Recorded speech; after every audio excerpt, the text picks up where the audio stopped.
Hi everybody, I got an email from somebody asking me a question and I thought it might be easier to try to explain it in a video than try to write it out and describe it. So I'm going to be talking about this question that I got from somebody that said, I just read the recent article you wrote regarding the things we all hate, which is some of the things that go on inside of our body, mind, and heart, right?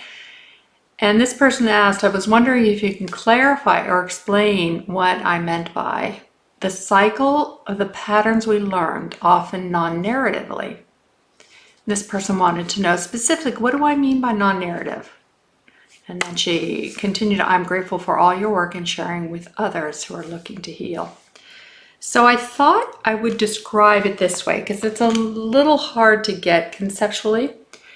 We have to understand how we develop as a infant into a toddler and further on.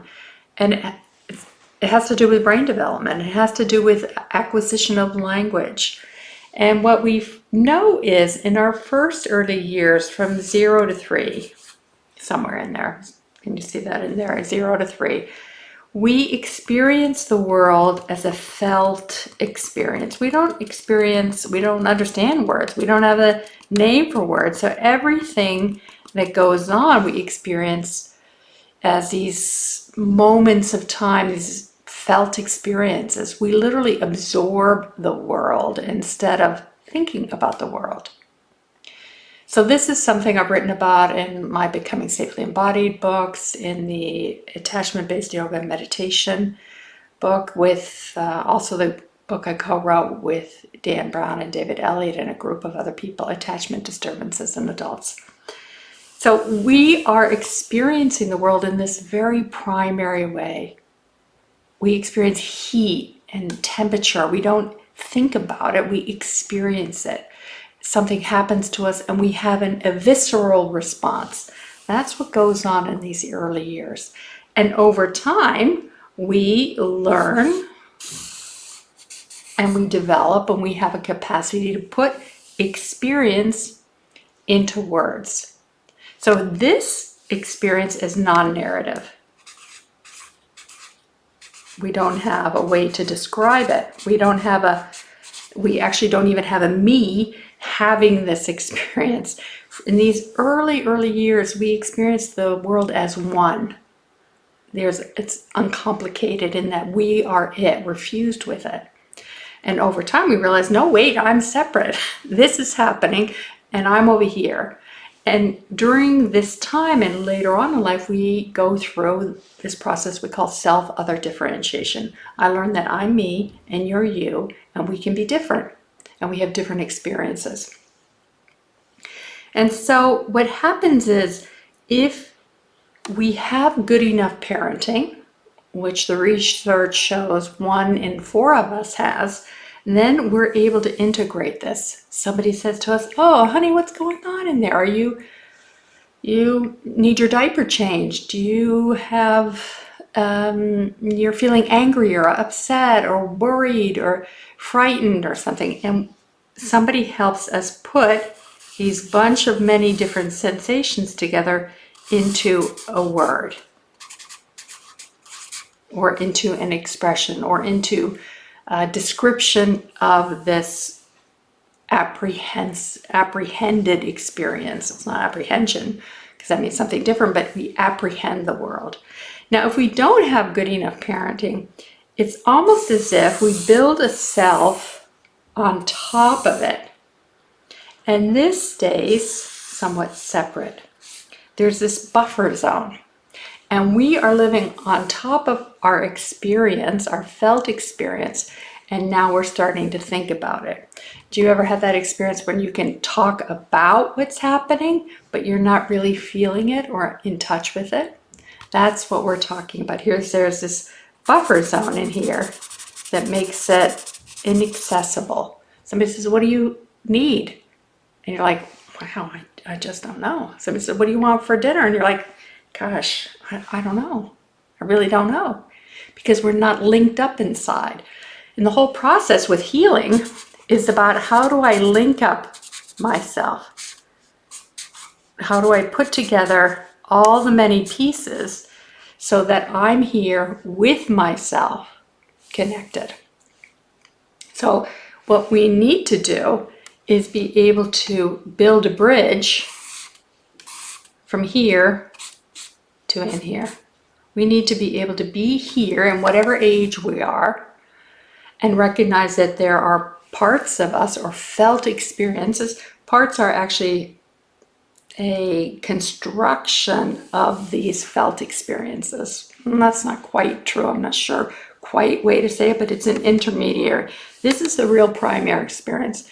It's non-narrative. It's a felt experience.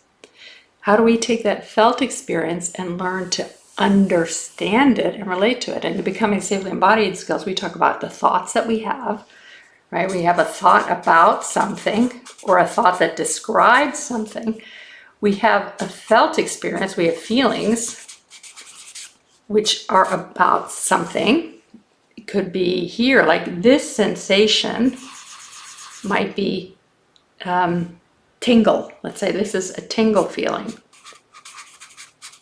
But what I do is I get close to that tingle feeling and I say I'm having a feeling about that is really what happens.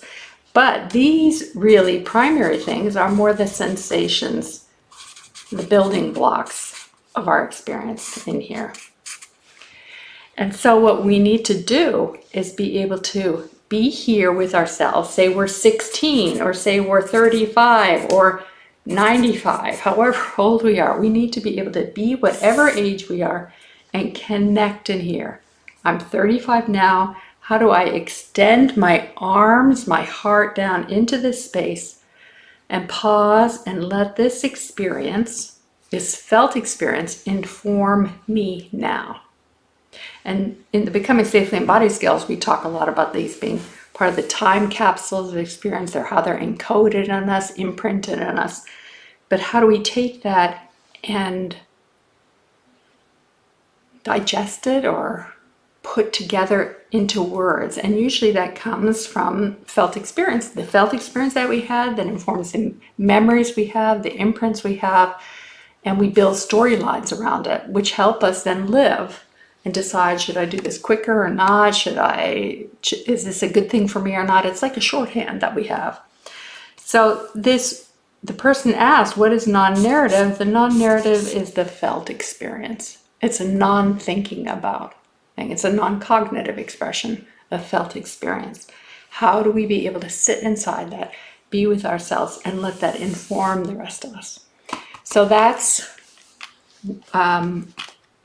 a lot of what, happens when we slow down experience. Take our time with it. Like for right now, just take a pause. I've said a lot. What happens inside you as you just drop the storyline, drop what I'm talking about, and just see what's going on inside? Does it make sense? Does it resonate? That's often a first way of checking in. Does something open up inside, or do you feel shut down? Those are all keys, all keys. They're not the only answer, they're not the end of the road, but they're a key to something going on inside. Take a moment and be with it, and let's explore. See what's happening in there. Because all this is going to lead down into what is happening. And when I can let myself actually be with experience, like let's take this one, whatever this felt experience is. If I can let that rise, crest, and fall, just move through this one little thing by itself, without adding more storyline to it, without adding more narrative to it, something relaxes in us. Our system completes. So almost always with life, that's what we're trying to do. Let life rise, crest, and fall. Rise, crest, and fall. And I want to know if this was helpful or not. And certainly I will continue doing these because I feel like it's so helpful to make these things really clear. So I look forward to being with you again. Take care, you guys.